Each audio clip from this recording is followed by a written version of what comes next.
Eu cumprimento os irmãos com a paz do Senhor. Amém. Glória a Deus. É uma alegria muito grande poder estar aqui. Eu estava até dizendo ao Birajara, como é estranho a gente acostumado a dirigir igreja e estar em outra igreja dia de domingo, mas eu tenho muitas coisas que eu plantei aqui e colho hoje.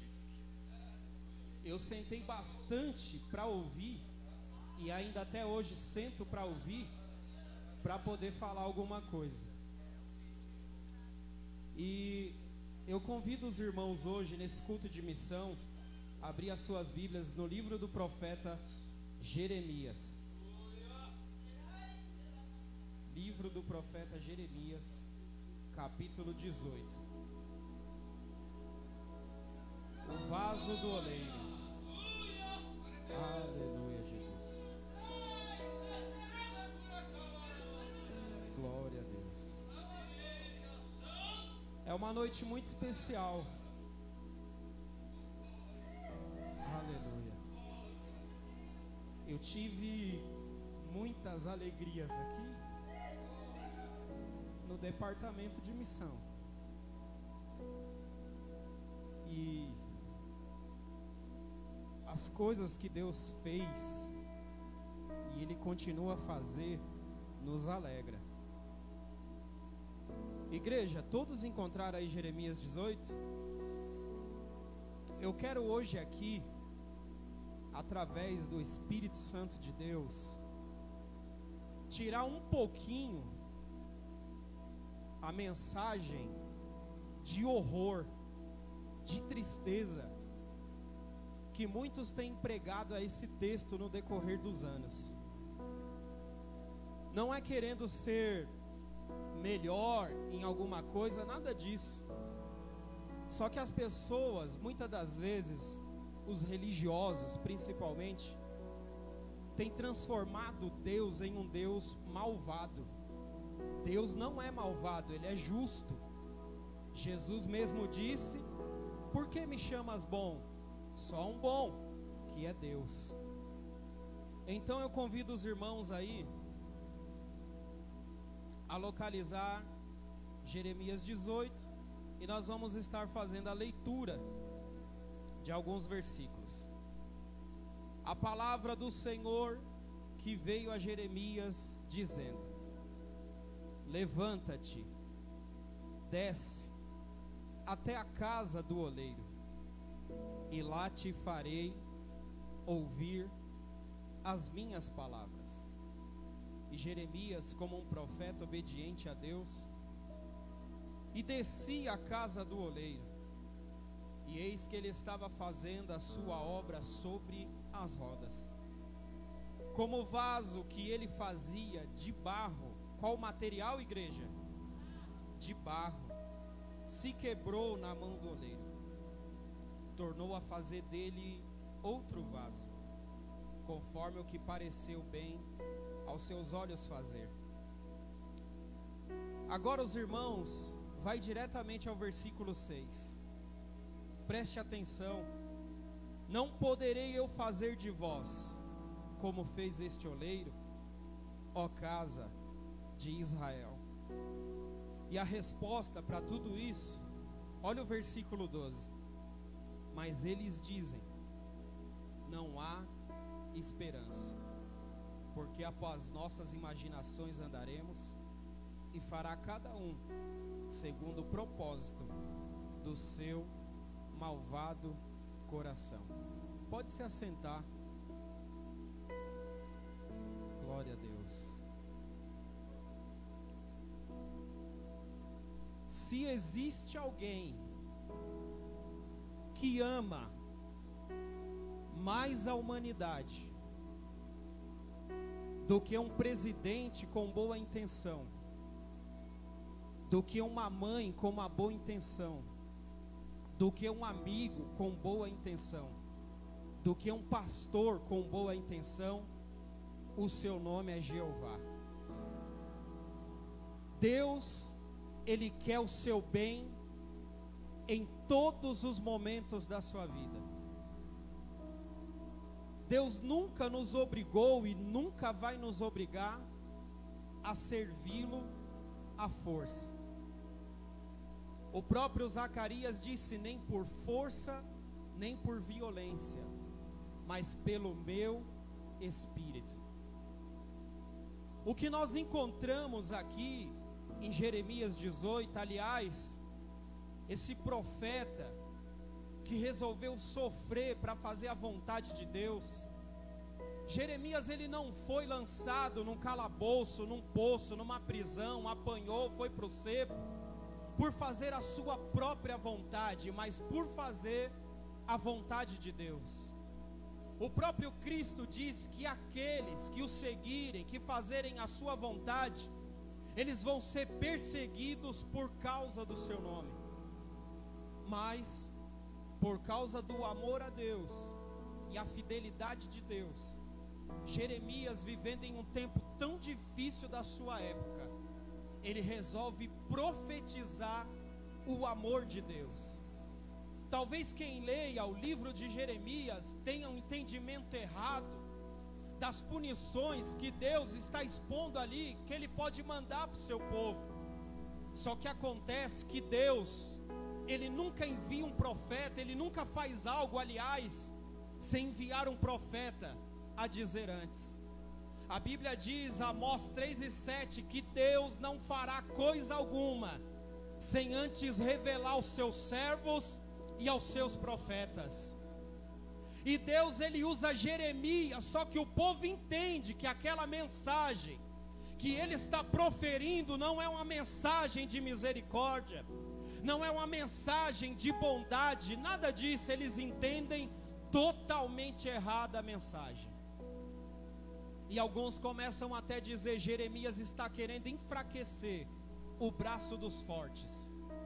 Jeremias está se voltando contra a sua própria nação. Ou seja, o coração dos povos de Deus, o coração de Israel estava apegado às coisas e não apegado a Deus. É muito curioso quando a gente busca uma revelação de Deus, aliás, uma revelação não, uma confirmação de Deus, como Ele confirma as coisas. Eu estava aqui sentado e eu falei: Deus, o Senhor já tem confirmado muitas coisas. Só que quando a nossa irmã Catarina abriu aqui Ezequiel 37, eu falei: Deus, eu não preciso de mais confirmação. Essa daí já basta com o que o Senhor tem para dizer hoje. E Jeremias, como um profeta de Deus, ele desce até a casa do oleiro. A casa do oleiro era uma rua onde tinha muitos homens que faziam o mesmo ofício, e Deus pede para Jeremias ir até essa rua, na casa do oleiro. E o interessante é que quando Jeremias chega lá, ele vê o oleiro trabalhando. Nós sabemos que este oleiro aqui é a própria figura e simbologia de Deus, que trabalha todos os dias diante da humanidade. Ele, quando chega lá, não encontra o oleiro parado, olhando para o barro, nada disso. Ele encontra um oleiro trabalhando, dando forma, dando crescimento àquilo em que ele está pondo as mãos. Só que o que acontece é uma cena muito triste para o oleiro. Enquanto ele está formando aquele vaso de barro, aquele vaso ele se desmancha, ele quebra na mão do oleiro. Note bem que não é a pressão da mão do oleiro, não é o oleiro que por desastre, porque ele não comete desastre nem erro, o vaso se quebra, não.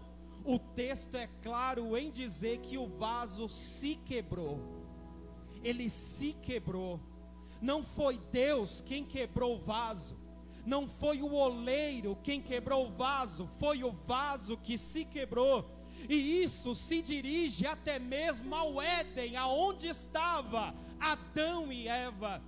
Não foi Deus que quebrou Adão, não foi Deus quem quebrou Eva, foi eles que se quebraram e tornaram toda uma humanidade como caco diante de Deus. Quando o vaso se quebra, aponta-se uma ingratidão e uma injustiça do povo diante de Deus. Se você começa a ler o livro de Jeremias, do capítulo 2 em diante, você vai ver um Deus ali fazendo questionamentos para o seu povo, pontos de interrogação para o seu povo. Ele chega a dizer ao seu povo: que injustiça eu cometi a vocês, para que vocês andem por um caminho de vaidade, de levianidade. Que injustiça eu cometi a vocês. O que é que eu não fiz por vocês que eu não poderia ter feito?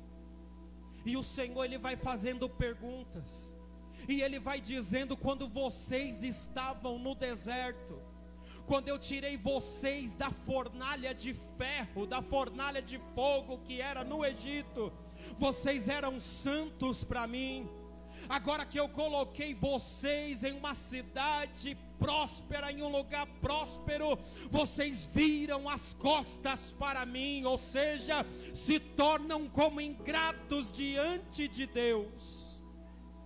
Oh Espírito Santo, o Senhor chega a dizer: duas coisas fez o meu povo, baseado no livro de Jeremias. A primeira coisa, eles abandonaram-me, viraram as costas para mim. E a outra é: abandonaram um manancial de águas vivas para cavar em cisternas rotas, aleluia. Ou seja, trocaram o amor de Deus por aquilo que é palpável, por aquilo que não traz edificação. Trocaram o amor de Deus, agiram como ingratos diante do Senhor. E o nível de ingratidão aumenta tanto que Deus disse: nem o sacerdote perguntou aonde estava o Senhor. Os profetas que eu tenho estão profetizando por Baal.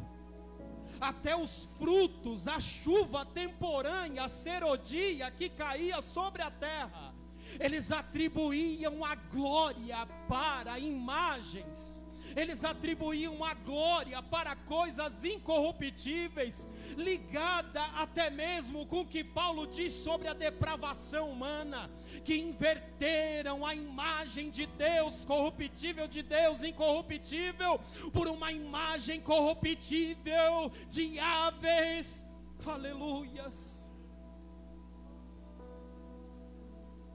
E viraram as costas para o Senhor. E o Senhor, Ele se encontra de uma maneira, vamos ligar aqui uma linguagem humana, Ele se encontra agora de uma maneira ofendido diante do seu povo. Deus esperava gratidão, mas encontrou ingratidão. Eles começaram a se afogar nos seus pecados. Eles começaram a entrar de uma maneira tão sombria nos seus pecados, que eles se tornaram totalmente escravos dos seus pecados.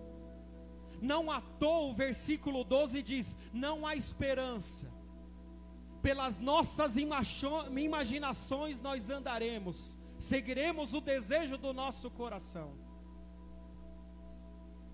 Por curiosidade, eu estava revirando as gavetas lá de casa hoje, encontrei um esboço da doutrina do pastor Zedequias, que ele falou aqui sobre coração. E coração é a alma do ser humano, é aonde tem a fonte dos seus sentimentos. E tinha uma partezinha lá do esboço da doutrina que está escrito: o coração, a alma do homem, ela é tendenciosa a se apegar às coisas que não servem para nada. Israel se apegou naquilo que não tinha serventia, contanto que Deus, para demonstrar a total depravação em que eles estavam, ele diz para Jeremias, lá no capítulo 13, para Jeremias comprar um cinto de linho e esconder na fenda de uma rocha do rio Eufrates. E depois de muito tempo, cerca de 7 anos, Deus manda Jeremias buscar aquele cinto de linho, e ele vê que o cinto de linho está podre e não está prestando para nada. Esse era o quadro que o povo estava diante de Deus, sem serventia para nada. Se você ler, você tem até na escola bíblica dominical isso aqui. Eles estavam atolados em assassinatos, em mentiras, em discórdias, em opressão ao pobre. Só que entenda bem, quando você vai estudar sobre o pecado, você encontra duas faces no estudo sobre o pecado. A primeira face que você encontra, a Bíblia relata, é de que todos pecaram e que todos foram destituídos da glória de Deus, e de que não há um justo sequer. Todos. Só que qual é a outra face que você encontra no estudo sobre o pecado? Você encontra um Deus, que não lança o caco fora. Você encontra um Deus que não rejeita o caco.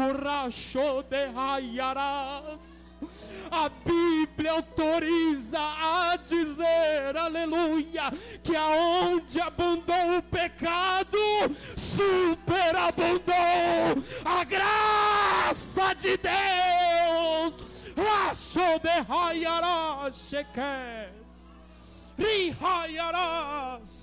A graça de Deus, ela é maior do que toda depravação, aleluia. Ela é abundante, ela é transbordante. É por isso que eu choro no Espírito essa noite, aleluia. Ore fasto que me decomandere hayarash. Oh Espírito de Deus, aleluia. E Jeremias percebe isso na lição que ele vai ter com Deus na casa do oleiro. Tinha tanto barro ali, tanto material ali para ele jogar o caco fora e fazer outro vaso, mas não. Ele insiste naquele ali. Ele pega o caco,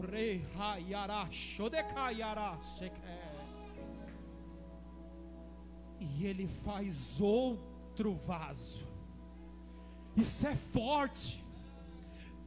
Acompanhe nos detalhes a palavra.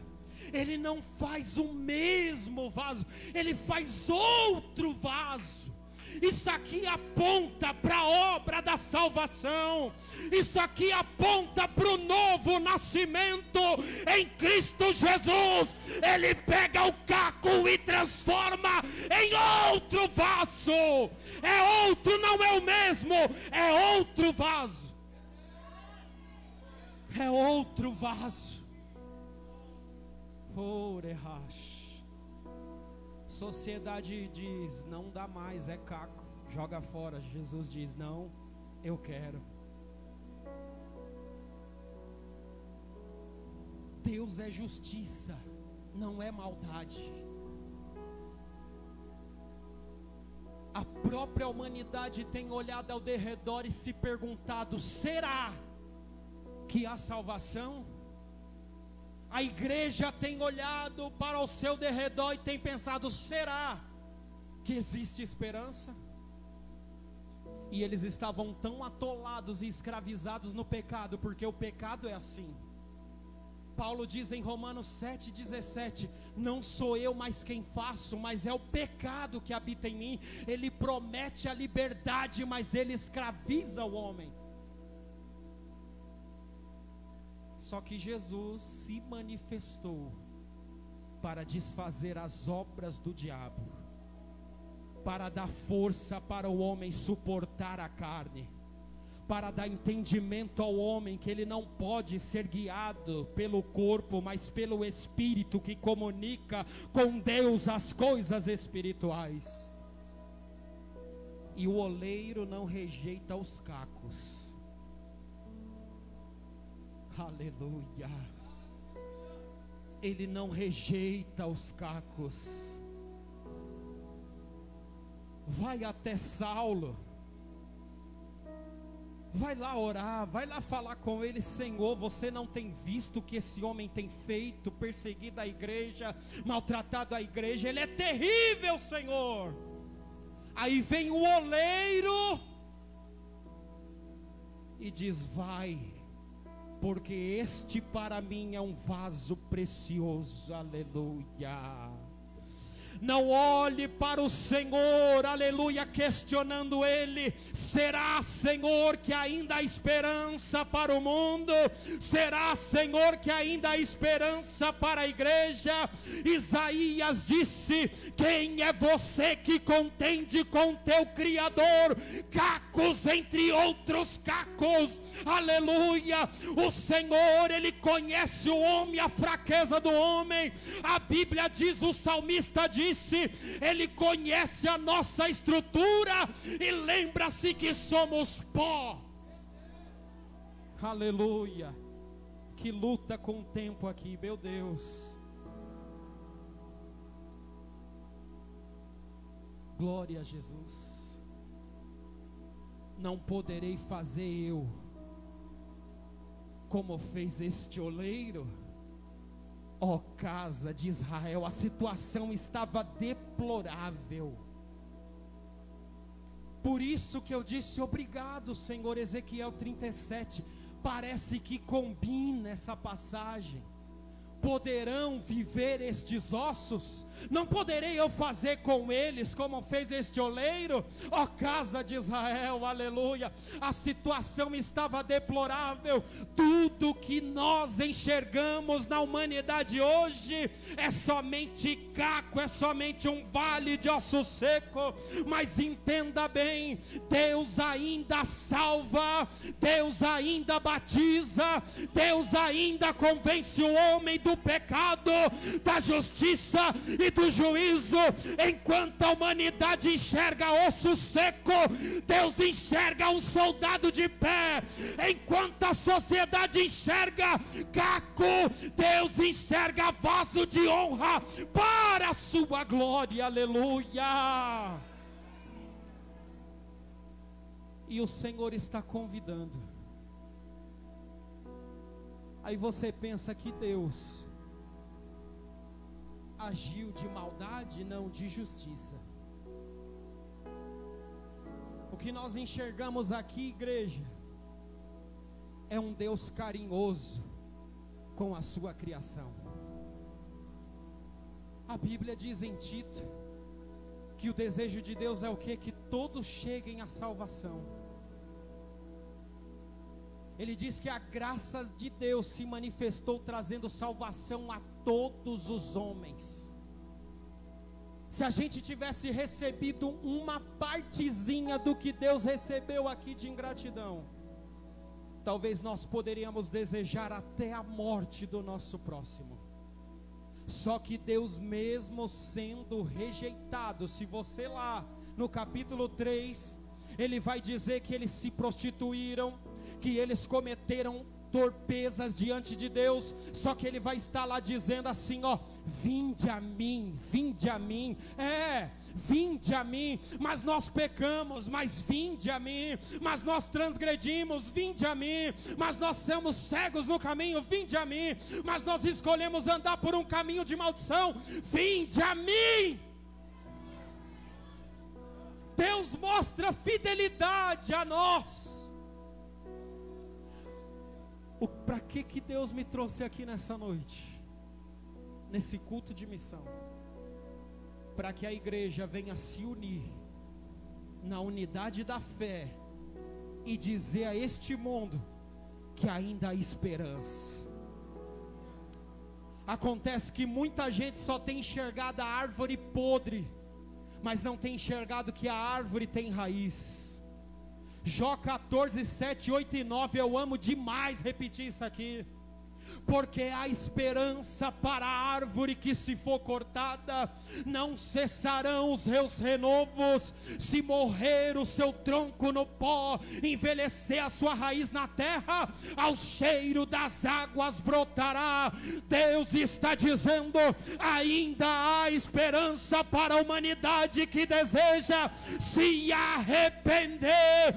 Por isso a mensagem do cristão tem que ser: arrependei-vos, porque é chegado o reino dos céus. Arrependei-vos, porque é chegado o reino dos céus.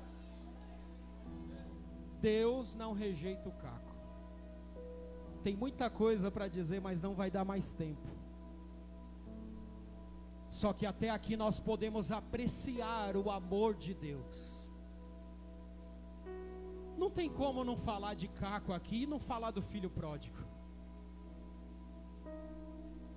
Saiu como um vaso de honra da sua casa e se tornou um vaso de desonra.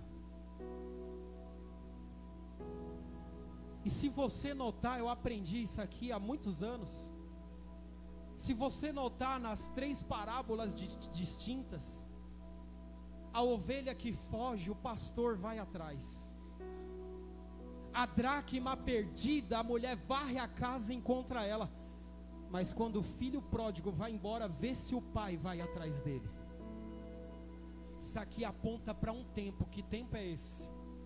É tempo de buscar a Deus. É tempo de buscar o Pai como caco na sua mão. Ei, aleluia. Deus não rejeita os cacos. Pregue isso para a sociedade. Deus não rejeita os cacos. Ele pega o caco e transforma, aleluia, pela obra da salvação.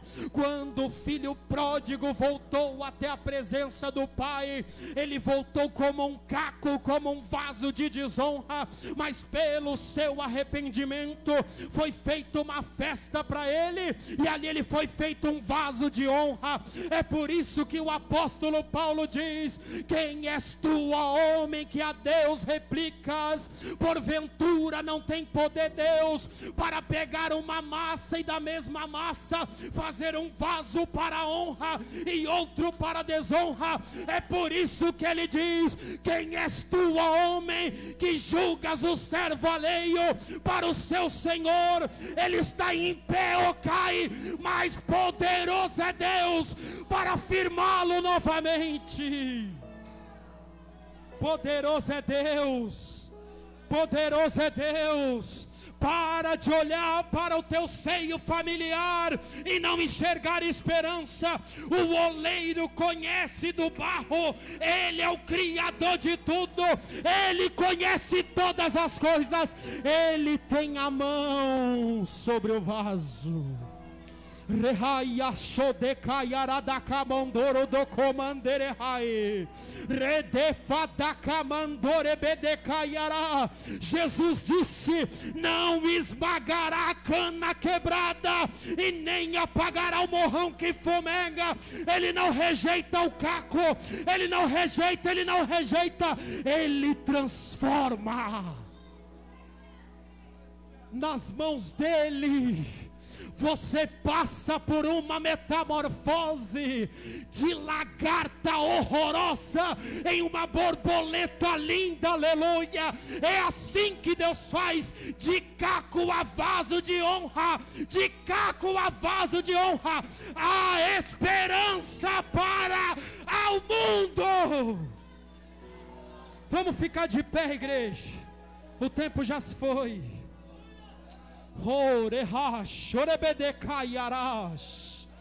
Orefaz, a igreja não está sendo destruída, a igreja não está sendo parada, entenda bem, a igreja tem um crescimento natural, espiritual, as portas do inferno não prevalecem contra a igreja.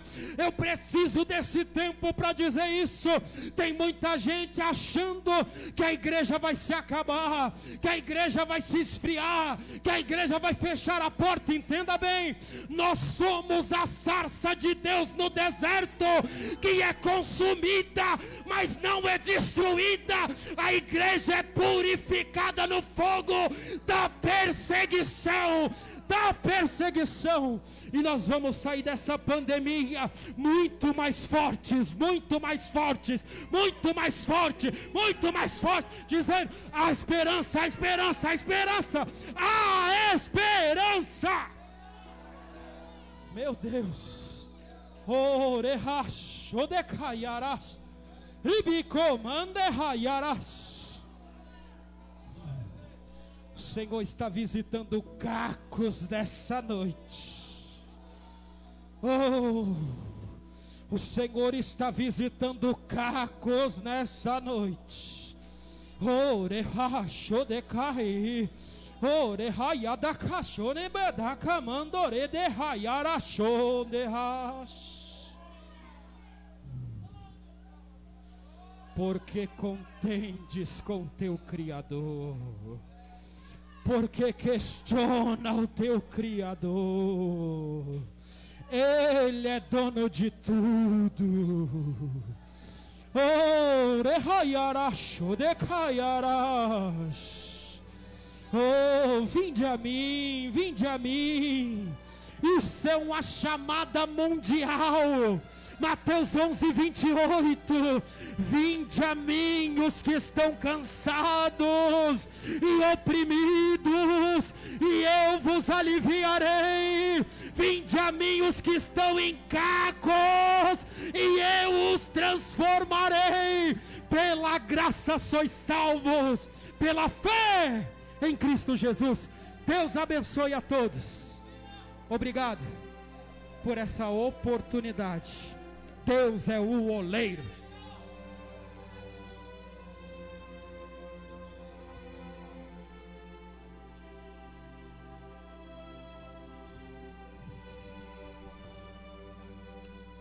Bendito seja o nome do Senhor. Deus é tremendo. As crianças podem entrar. A mensagem dessa é para a gente descer correndo, subindo